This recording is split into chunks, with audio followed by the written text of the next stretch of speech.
በቅርቡ የፓትሪስ ሉሙምባ ስም በተደጋጋሚ እየተነሳ ነው። በተለይ የአፍሪካ ዋንጫ ላይ የኮንጎ ደጋፊዎች አንድ ፓትሪስ ሉሙምባን የሚመስል ሰው አብሮ በድጋፍ መጥቶ ነበርና 90 ደቂቃ በሙሉ ፓትሪስ ሉሙምባ ያሳይ የነበረው ምልክት ይዞ አንድ ቦታ ላይ ቆሞ የሚያሳይ ሰው ማለት ነው እና ከሱ በኋላ በተደጋጋሚ ሀሳቡ ሲነሳ ነበር እና የፓትሪስ ሉሙምባ የኢኮኖሚ ራዕይ ምንድን ነበር? በጣም ብዙ መጽሐፎች ተጽፈዋል።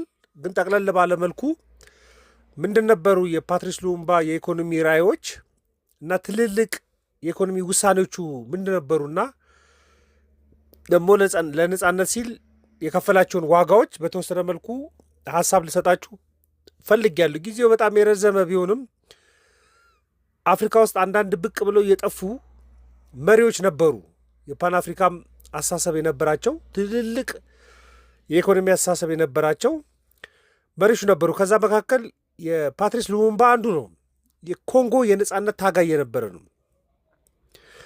ለረጅም ቤልጅየም ነች ኮንጎን ቅኝ የገዛቻት እና ለረጅም ዓመታት ወደ 6 ዓመት የሚሆን በነጻነት ታጋይነት የመራ ነው። ከዛ በኋላ ደግሞ የሀገሪቷ በምርጫ የተመረጠ የመጀመሪያው ጠቅላይ ሚኒስቴር ሆኗል በ1960 ኮንጎ ከቤልጅየም ነጻነቷን ካገኘች በኋላ እና ኦፊስ ላይ የቆየው 2 ወር ከግማሽ ብቻ ነው። በጣም በሚገርም ሁኔታ በ35 ዓመቱ አካባቢ ላይ የነበረ ነው እና አንድ ሀገር የፖለቲካ ነጻነት ካላገኘች በቃ በነጋታው የኢኮኖሚ ነጻነቷን ብታጣ ምን ሊባል ይችላል?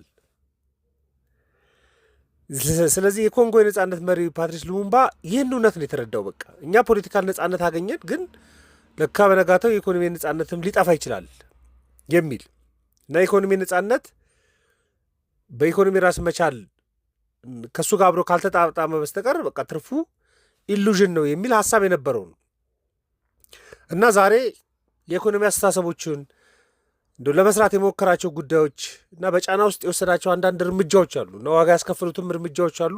ግን አሁንም ድረስ አፍሪካ ልትከተለው የምትገባና ከዛ በኋላ የአፍሪካን አብዮት የለወጡ ብዙ አስተሳሰቦች ነበሩት እና ውጤቱ እስካሁን የአፍሪካን ኢኮኖሚ ላይ ክርክር እንዲኖር ያደረገ ነው እስካሁን ድረስ ማለት ነው።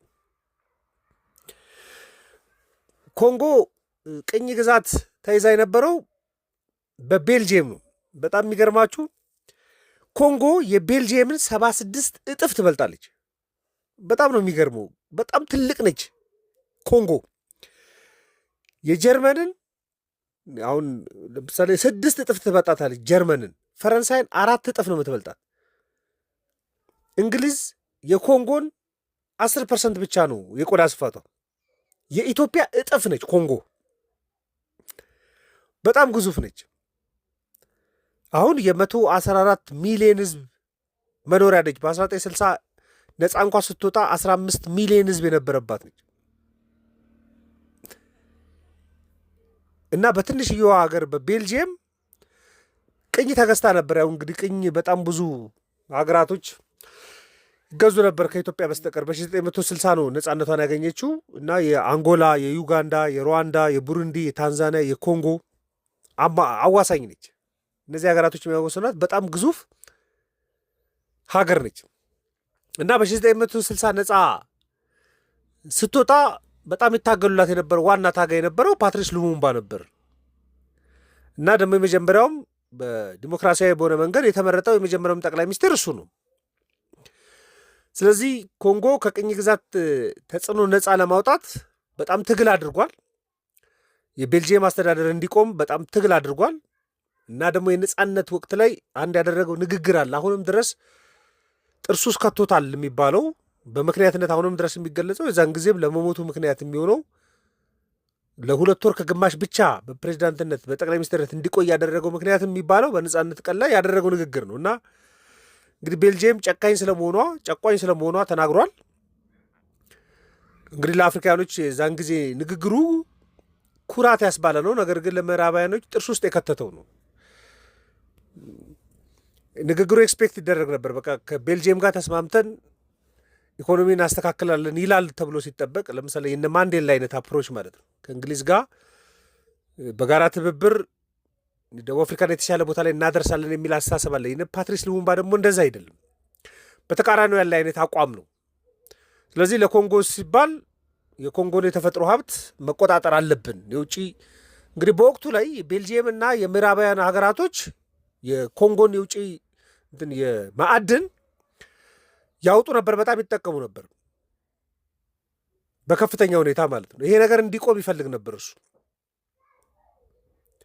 እና ከ1956 ከ1960 ለነጻነት ለ4 ዓመታቶች ታግሏል። በጠቅላይ ሚኒስትርነት ደግሞ ለ2 ዓመት ከግማሽ ቆይቷል።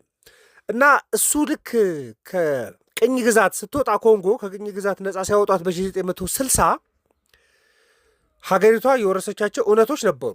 እሱ የወረሳቸው በምድራችን ላይ በማዕድን የበለጸገች ሀገር ነች ኮንጎ። በወቅቱ የኮንጎ የተማሩ ሰዎች አልነበሩም፣ ኢንጂነሮች አልነበሯትም፣ ኢኮኖሚስቶች አልነበሯትም። በሙሉ በዌስተርኖች የተያዘ ነበር። ጠቅላላ ኢኮኖሚያ በቤልጂየም ካምፓኒዎች እና በውጭ ባንኮች ቁጥጥር ውስጥ የነበረ ነው። ስለዚህ ይሄማ ኢኮኖሚ ድጋፍ አይደለም፣ ስለዚህ ብዝበዛ ነው እየተከናወነብን ያለው የሚል ሀሳብ አምጥቷል። እና ኢኮኖሚክስን አልተማረም። የኢኮኖሚ አስተሳሰቡን ብንመለከትለት ኢኮኖሚክስን አልተማረም። ነገር ግን በኢኮኖሚ ዙሪያ ስትራቴጂካል የሚባሉ እሳቤዎች ነበሩት። አንዳንድ አስተሳሰቦቹ ቀላል ሊመስሉ የሚችሉ ናቸው፣ ግን አሁንም ድረስ ተጽዕኖ ያላቸው ናቸው። በተለይ አፍሪካ ውስጥ ኮንጎ የተፈጥሮ ሀብቷን በራሷ መቆጣጠር አለባት የሚል በጣም መሰረታዊ ያሳባለሁ። አለበለዚያ ነፃነታችን ምንም ዋጋ የለውም።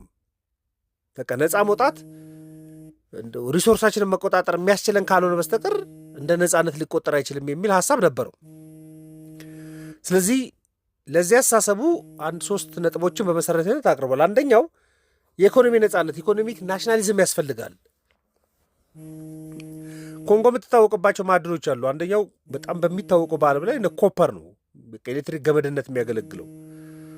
ሁለተኛው ኮባልት የሚባለው አሁን የመኪና ባትሪ፣ የስልክ የኤሌክትሪክ መኪኖች ባትሪ በዋናነት የምታመርቷ ኮንጎ ነች።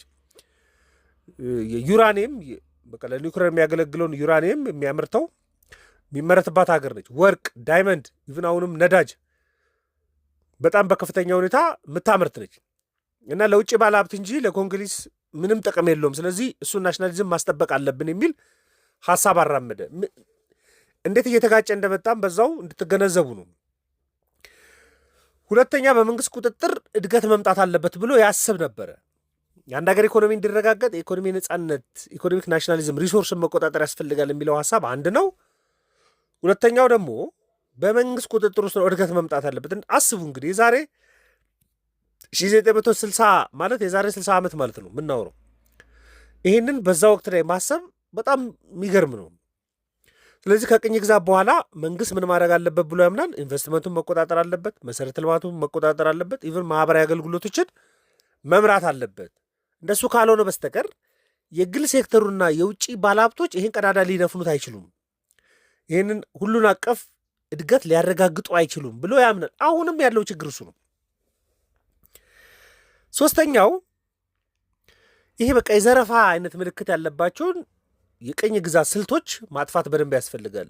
የሚያሳዝነው አሁን ከ60 ዓመት በኋላ ፓትሪስ ሉሙምባ ቢነቃ ትቷት የሄደው ኮንጎ የባሰ ሆና ሊያገኛት ይችላል። አሁን የሚገርማችሁ እሱ ሲሞት 15 ሚሊዮን ህዝብ የነበረበት የኮንጎ ድህነት ነበረ። ነገር ግን አሁን 114 ሚሊዮን ደርሶ ህዝቡ 75% የሚባለው የኮንጎ ህዝብ ከድህነት ወለል በታች ነው። ከ50 ሚሊዮን በላይ የኮንጎ ህዝብ በጣም ከፍተኛ ድህነት ውስጥ ነው ያለው። ግጭት ነው ያለው። ከ12 በላይ በቀይ ጦር መሳሪያ ያነሱ ቡድኖች የሚታገሉባት ሀገር ነች አሁን ኮንጎ የሆነችው። በጣም ብዙ ሀገራቶች እዛ ጉዳይ ላይ ኢንተረስት አላቸው። አሁንም ድረስ ቻይና ኦልሞስት የወረረቻት ሀገር ነች። አሜሪካ፣ የአውሮፓ ህብረት፣ ዩናይትድ አረብ ኤሚሬት፣ ኢንዲያ በሙሉ የሚቀራምቷት ማለት በግጭት ጎረቤት ሀገራቶች ሩዋንዳን ሳይቀር ማለት ችግር ውስጥ ያለች ነው። ወደ 7 ሚሊዮን ሰው ከ1960 በኋላ ላይ ሞቷል በሲቪል ዋርና በግጭት ምክንያት ማለት ነው። ቀና ብሎ ቢመለከት ይህንን ነው የሚመለከት። ሲሰጋ የነበረውም ይህንን ነበር የነበረው። ስለዚህ ይሄ የዘረፍ አይነት ስልቶችን ማጥፋት በደንብ ያስፈልጋል። የቤልጅየም አይነት ስልት ማዕድንም መቦጥቦጥ ለእድገት አይደለም። ኢኮኖሚ መምራትና ማስተዳደር ማስቀጠል ሳይሆን የሚያስፈልገን ኢኮኖሚው በአዲስ ማስጀመር ነው እና ሪስትራክቸር ማድረግ ያስፈልጋል። ይሄ በሙሉ ደስተኛ አላደረግም። ይቺ የነጻነት ቀን ንግግሩን ጨምሮ ማለት ነው። እና የኢኮኖሚ ውሳኔዎቹ የሉሙምባ ኢኮኖሚ ሞዴል የሚባሉት ምንድን ናቸው? ዋና ዋናዎቹ አንድ አራቱ የተፈጥሮ ሀብትን እንግዲህ አጭር ጊዜ ነው የቆየው፣ ግን በጣም ከፍተኛ ተጽዕኖ ነበረው። ከፍተኛ አደጋ ያላቸውን ውሳኔዎችን ወስኗል። አንደኛው የተፈጥሮ ሀብትን ለመቆጣጠር በቃ ወደ እሱ ስራ ነው የገባው። ሪሶርስ ሶቨርኒቲ ሊኖረን ይገባል በሚል ማለት ነው። ስለዚህ ምን መመርመር ጀመረ? ከቅኝ ግዛት በኋላ ልክ መሪ መሆን ሲጀምር የማዕድን ስምምነቶችን መመርመር ጀመረ። ዋና ዋና ሀብቶችን መቆጣጠር አለብን፣ ዋና ዋና ስትራቴጂክ በተለይ የማዕድን ሀብቶችን መቆጣጠር አለብን የሚል ይሄ ቀጥታ የቤልጅየምንና የሌሎች የውጭ ባለሀብቶችን ማስፈራት ጀመረ። የቤልጅየም ድርጅቶች ሁሉንም ማዕድን ይዘዋል። እነሱን ኮንትራቶች መመልከት ነው የጀመረው። እንደዚህ ናቸው አውሮፓውያኖቹ። ቅኝ ከገዙ በኋላ ወጥተውም አይወጡም። ነጻነት ከታወጀ በኋላም ከዛ በኋላም ስትራቴጂያቸውን እየለወጡ ማዕድኑ መቦጥቦጥ ነው የሚቀጥሉት፣ ለማስተዳደር መሞከር፣ ምዕራቡን ፈረንሳይ እንደምታደርገው ማለት። ስለዚህ የቤልጅየም ድርጅቶች መስጋት ጀመሩ። በተለይ ደግሞ ዩራኒየም ይወጣ ስለነበረ ከ1960 አካባቢ ማለት ቀዝቃዛው የዓለም ጦርነት የነበረበት ነው። ኒውክሌር ለመስራት ርብርብ የነበረበት ነው። ኒውክሌር መሳሪያ ለመታጠቅ ርብርብ የነበረበት ነው። ኒውክሌር ለመታጠቅ ደግሞ ዩራኒየም ያስፈልጋል። ዩራኒየሙን ደግሞ በዋናነት አምርት የነበረው ኮንጎ ውስጥ ነበር ይወጣ የነበረው። በዛ ላይ ወደ ቁጣ ነው የመጡት። አንደኛው የወሰደው እርምጃ እና ጥርስ ውስጥ የሚከተተው ይሄ ነው። ሁለተኛው አሁን ኮንጎ በጣም ሰፊ ነች። በጣም ሰፊ ነው። የኢትዮጵያ እጥፍ እያልኩ ኢትዮጵያ 47 ከመቶ ነው የምታክለው የኮንጎን። እነ ኡጋንዳ፣ እነ አንጎላ፣ እነ ሩዋንዳ፣ እነ ቡሩንዲ፣ ታንዛኒያ፣ ኮንጎ በጣም ብዙ አዋሳኞች ያሉት ነው። እና አንድ ክልል አለ ካታንጋ የሚባል ክልል። ይህ ካታንጋ የሚባለው ዋና ማዕድኖቹ ያሉበት ነው። ኮፐርም፣ ኮባልትም፣ ዩራኒየም፣ ወርቅ፣ ዳይመንድ ምናምን ያለበት አካባቢ ነው፣ ክልል ነው። ይህ ክልል መገንጠል የሚፈልግ ክልል ነው። ደግሞ በቤልጅየም የሚደገፍ ነው። ዋናው የማዕድን ልማት ያለበት ነው። ደግሞ ፓትሪስ ሉሙምባ ምን ተረድቷል? ይህን ካታንጋ የሚባለውን ቦታ ካልያዝን በስተቀር የኢኮኖሚ ነፃነት ማግኘት አንችልም። ምክንያቱም ዋና ገቢ የሚገኘው ከማዕድን ከሆነ ያንን ክልል መቆጣጠር ያስፈልጋል። ይሄ ክልል ለኢኮኖሚ በጣም ወሳኝ መሆኑን ተረድቷል። ስለዚህ ይህን ክልል ማጣት የመገንጠል ፍላጎት አላቸው። ቢገነጠሉ በአውሮፓውያኖቹ ድጋፍ ስለሚገነጠሉ የውጭ ምንዛሪያችንን አናገኝም፣ ነፃነታችንን ማጣት ይመጣል በሚል ወደ ትግል ነው የገባው። እንግዲህ የመገንጠል ትግል ያላቸው ከ1960 እስከ 63 ድረስ ነው ትግሉ የነበረው። በጣም በግጭቱ በጣም ከፍተኛ ሰዎች ነው የሞቱት። ወደዛ ትግል እሱ ሲገባ እሱ የተገደለው በ1961 ነው። ይሄ ግጭት የኮንጎ ግጭት ዩናይትድ ኔሽን ወታደሮችን አሰማርቶ ነው የተቋጨው በ1965። በጣም ከፍተኛ ጦርነት ነበር። በዛ ጦርነት እንኳን ከ100,000 በላይ ኮንጎያኖች ናቸው የሞቱት። ስለዚህ ይሄን በሙሉ እንቅስቃሴ በመመልከት እንግዲህ አሜሪካም ቤልጅየምም አንድ ላይ ተሳትፈው ነው የሚባለው እንዲያዝ ነው የተደረገው፣ እንዲታሰር ነው የተደረገው። በጣም በአሰቃቂ ሁኔታ እንዲሞት እንደውም በሰልፈሪክ አሲድ ሰውነቱ እንዲጠፋም ተደርጎ ነው እንዲሞት የተደረገው። የተወሰደበት እርምጃ 2 ወር ከግማሽ ብቻ ነው በጠቅላይ ሚኒስትርነት የቆየው። ግን ይህንን ለማስተካከል እነዚህ እርምጃዎች ወስዶ ነበር። ሶስተኛ እንደ ለመሞቱ ምክንያት ከሆኑት መካከል ምንድን ነው? ግጭት ሲገባ ከአውሮፓውያኖቹ ጋር ግጭት፣ ከቤልጅየም ጋር ግጭት ሲገባ፣ ከእነ አሜሪካ ጋር ግጭት ሲገባ ወዳጅነቱን ወደ ምን አዞረ? ወደ ሶሻሊስት ሀገራቶች ህብረት ማድረግ ጀመረ። ከእነሱ ጋር የፋይናንስም የሚሊቴሪ ድጋፍም ለማግኘት በተለይ ካታንጋ የሚባለውን ክልል ለማስመለስ ይሞክር ስለነበር ለሱ ለአጭር ጊዜ ለኢኮኖሚ አማራጭ ሊሆን ይችላሉ። በቃ የሚደረገው እንደዛ ነው። ወደ ሶቪየት ነው የሚዞሩ። ነገር ግን በቃ እንደ ፖለቲካ ቀይ መስመር ነው የተወሰደበት። አራተኛ ችግር የነበረው ምንድን ነው? እሱ የሚያስባቸውን የኢኮኖሚ ሪፎርሞች እንደው ለመተግበር ምንድን ነው ቸግረውት የነበረው የሚባሉ 1-4 ምክንያቶች አሉ። ለምን ቸገረው? ጥሩ አስቦ ነበር። የኢኮኖሚ ናሽናሊዝም እናደርጋለን ብሎ ነበር። በመንግስት ቁጥጥር ኢኮኖሚ እናሻሽላለን ብሎ ነበር። ዘረፋን የሚከላከል የኢኮኖሚ ስራ ተገነባለሁ ብሎ አስቦ ነበር። ነገር ግን ለምንድን ነው የወደቀው? ለምንድን ነው ያልቻለው? ለምንድን ነው እስከ ሞት ያደረሰው ከተባለ 4 መሰረታዊ ምክንያቶች ነበሩ። ግን ከሱ ቁጥጥር ውጭ የሆኑ ናቸው አብዛኞቹ። አንደኛው በአጭር ጊዜ ውስጥ ተቋማቶችን መገንባት አልቻለም። ተቋማዊ አሰራሮች አልነበሩም። የሚላቸው ሀሳቦች በሙሉ ለመሳካት ያስፈልግ ነበር። ስለዚህ ሪፎርሙን የሚተገብር ተቋም አልነበረውም፣ ደግሞ አልተገነባም። ኮላፕስ አደረገ ማለት ነው። ሁለተኛ የሀብት ማሸሽ አለ፣ አሻጥሮች አሉ። በተለይ ካታንጋ የሚባለውን ክልል ጨምሮ የውጭ ድርጅቶች ምን አደረጉ? እነ ቤልጅየም ማዕድን የማውጣት ላይ የኮንጎ ህዝብ ገና ምኑን የማያውቀውም በ1960 ገና ነፃነቱ ማግኘቱ ነው። ሪሶርሶችን መቆጣጠር አይችልም፣ ማዕድኖችን ማውጣት አይችልም። ስለዚህ ባለሙያዎችን በሙሉ አስወጡ፣ የፋይናንስ ድጋፎቻቸውን በሙሉ ይዘወጡ፣ ማሽኖቹንም እንዳይጠቀሙ ሆነ። ይሄ በሙሉ ሪሶርሳቸውን እየተጠቀሙ እንዳይቀጥሉ አደረገ። ሶስተኛ መሀል ላይ የነበረበት ችግር ምንድን ነው? የሀገር ውስጥ ያለው መከፋፈል፣ የመገጠል እንቅስቃሴ፣ ገቢ መቀነስ፣ በቃ በፍጹም መረጋጋት አልነበርም። ደግሞ የውጭ ጣልቃ ገብነትም ነበረበት።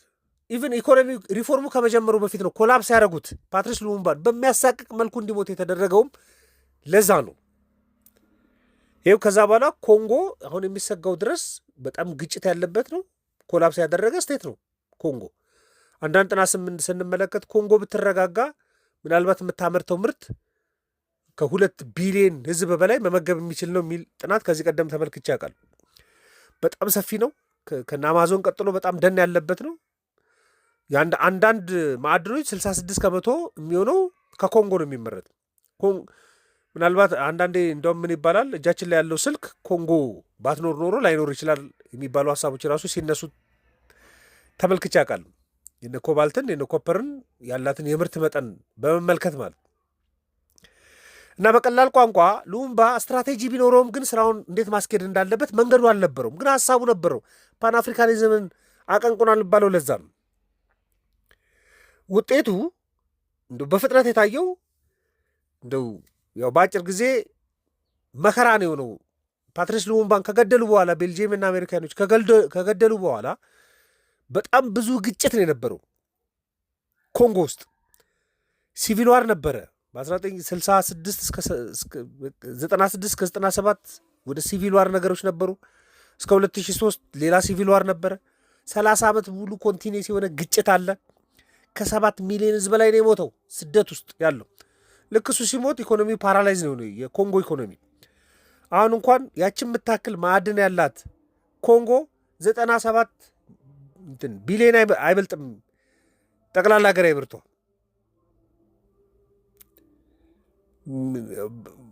እንግዲህ ኢኮኖሚ ፓራላይዝ ነው። ኢኮኖሚና ገቢውን መቆጣጠር በፍጹም አልቻሉም። ኢኮኖሚ በቃ ፖለቲካል መገለል ነው የተፈጠረበት። ሉሙምባን የሚያክል የሪፎርሙ መሪ ተገሎ ነው የወጣው። ስለዚህ ሉሙምባ ኢኮኖሚካሊ አልወደቀም፣ ነገር ግን በቃ መፈጸም የሚችልበትን ቦታ ነው ያጣው እና ከሞተ በኋላ ምዕራባውያን በቃ ማዕዱን ወረሩት። ዋና ዋናዎቹ መሪዎችም ተይዘዋል። በቃ ረጅም ድህነት ውስጥ ነው ያለችው። ግን እሱ ሌጋሲ አለው። ፓትሪስ ሉሙምባ አሁንም ድረስ በክብር የኮንጎዝ የሚመለከተው አፍሪካኖች የሚመለከቱት እሱ ሌጋሲ አለው። አሁንም ድረስ መጠቀም ያለባቸው ማለት ነው አፍሪካኖች። አንደኛው የማዕድን ባለቤትነት በአፍሪካ ክርክር እንዲሆን ያደረገው እሱ ነው። በቃ አፍሪካ የማዕድኗን መጠቀም አለባት፣ በራሷ መጠቀም አለባት የሚለው የእሱ ሌጋሲ ነው። አሁንም ድረስ ክርክር አለ። መጠቀም አለባት፣ ካልተጠቀመች ከድህነት አትወጣ የሚለው ክርክር እንዲነሳ ያደረገው ዋነኛው እሱ ነው። በሀገር ውስጥ እሴት መጨመር አለብን፣ በቃ ጥሬ ነገሮችን መላክ የለብንም የሚለው አሳስብ የመጣው እሱ ነው። ማዕድኑ ዝም ብሎ እያወጡ መላክ ሳይሆን እሴት እየጨመሩ ዋጋውን እየጨመሩ መላክ ያስፈልጋል የሚል ያመጣው አሳሰብ እሱ ነው። በቃ አፍሪካ እሴት መጨመር አለበት። ስቲል ያልታለፈ ችግር ማለት በሀብት ራስን ለመቻል መሞከር በጣም አስፈላጊ ነው የሚል አሳሰብ ነበረው። እሱ ሌጋሲ አሁንም ድረስ የሚቀነቀን ነው እና ነባር የማዕድን ውሎችም አሁንም መታየት አለባቸው። ብዙ የአፍሪካ ሀገራቶች መካከለኛው አፍሪካም ምዕራብ አፍሪካንም ምስራቅ አፍሪካንም ጨምሮ አውሮፓውያኖች አሁንም ድረስ ኤክስፕሎት ማድረግ ይፈልጋሉ፣ ቻይናንም ጨምሮ። አሁን ደግሞ ይህ ቻይና ነው እና የብዙ ዓመት ኮንትራቶች ናቸው፣ የማዕድን ኮንትራቶች ናቸው። እነዚህ ውሎች ድጋሚ መታየት አለባቸው። አሁንም ምዕራብ አፍሪካ የነጻነት አቀንቃኞች አሉና የሚያስቡት ምንድነው ውሎቹ ቼክ መደረግ አለባቸው ይላሉ። ለብዙ ዓመት የተወሰዱ የአገሪውን ዜጋ ተጠቃሚ የማያደርጉ በጣም ብዙ ውሎች አሉና እነሱ መታደስ አለባቸው። ይህን ሀሳብ ያመጣው ፓትሪስ ሉሙምባ ነው። ስለዚህ ፓትሪስ ሉሙምባ ያስተማረን ምንድነው? ትክክለኛ የኢኮኖሚ እድገት የሚፈለግ ከሆነ አንደኛው ባለቤትነት መኖር አለበት። አፍሪካኖች ለሪሶርሳቸው ባለቤት መሆን አለባቸው። ኦነርሽፕ በጣም ያስፈልጋል። ሁለተኛው ተቋም መገንባት በጣም አስፈላጊ መሆኑን ነው እንድንማር ያደረገው። ተቋም መኖር አለበት። ተቋም ላይ ማረፍ አለበት። እንዳውም ፓትሪስ ሉሙምባ ባይፈጠንና ቀስ እያለ ሪፎርም ቢያደርግ ጥሩ ነው፣ በአንድ ግጭት ውስጥ መግባት አልነበረበትም የሚል ብዙ ሀሳቦች ይነሳሉ። ሶስተኛው ደግሞ ስትራቴጂካሊ በጽናት መጠበቅ ያስፈልጋል። አሁን እሱ ገና 2 ወር ከግማሽ ነው የቆየው። ነፃ ከወጡ በኋላ 2 ወር ከግማሽ ነው ጠቅላይ ሚኒስትር ሆኖ የቆየው። በጣም ዲሞክራሲ የሆነ ምርጫ በማከናወን ነገር ግን በፍጥነት ሁሉንም ነገር ለመለወጥ ሲሞክር ውጤት አላመጣም። እሱም እንዲሞት ቪዲዮዎችም አሉ አሁንም ድረስ እንዴት እንደሞተ በአሲድ እሱን ለማጥፋትና ለማሸማቀቅ የሄዱበት ርቀት በሙሉ ማለት ነው። ስለዚህ ስትራቴጂካል የሆነ ጽናት ያስፈልጋል ብሏል። አራተኛው መዋቅራዊ ኃይልን እንደው ለመቆጣጠር በቃ ድፍረት ያስፈልጋል። አፍሪካ ውስጥ ድፍረት የለም፣ በመሪዎች ደረጃ ድፍረት የለም። በቃ መብታችንን መጠቀም አለ። ምክንያቱም አውሮፓውያኖቹ የሚያስቡት ልክ ትንሽ ጫና የፈጠሩ ሲመስላቸው በማዕቀብ ለማሸማቀቅ ይሞክራል። የማዕቀብ እርምጃዎች አሉ። ህዝብን ለማስተባበር በጣም ችግር ነው። ስለዚህ ኢንስቲቱሽናል የሆነ መዋቅራዊ ኃይልን ለመቆጣጠር በጣም ክፍተት አለ እና እነዚህን ስራዎች በሙሉ መስራት በጣም ያስፈልጋል የሚለውን ያስተምራል። ኢኮኖሚካል ይሄን ነበር ያስብ የነበረው እና በአጭሩ በ35 ዓመቱ የሞተ ባለራዕይ የነበረ ፓንአፍሪካን ያቀነቅን የነበረ መሪ ነበር። በጣም ብዙ መጽሐፎች ተጽፈዋል። ለምን ሞተ የሚሉ መጽሐፎች ተጽፈዋል። ምን ያስብ ነበር የሚሉ መጽሐፎች ተጽፈዋል። ጠቅለል ባለመልኩ ስለ ኢኮኖሚ ምን ያስብ እንደነበረ ላቀርብላችሁ ነው። በተለይ ደግሞ በቅርቡ የአፍሪካ ዋንጫ ላይ እንደው የእሱን እንደው ምልክት ይዘው ቀርበው ነበር የነጻነት የኮንጎ ብሔራዊ ቡድን ደጋፊዎችና ስሙ በተደጋጋሚ ይነሳ ነበር። ሀሳቦችን ለእናንተ ለማቅረብ ነው። አዲስ ቻናል ስለሆነ ላይክ፣ ሰብስክራይብ እንድታደርጉ ጋብዛችኋለሁ። መልካም ቀን።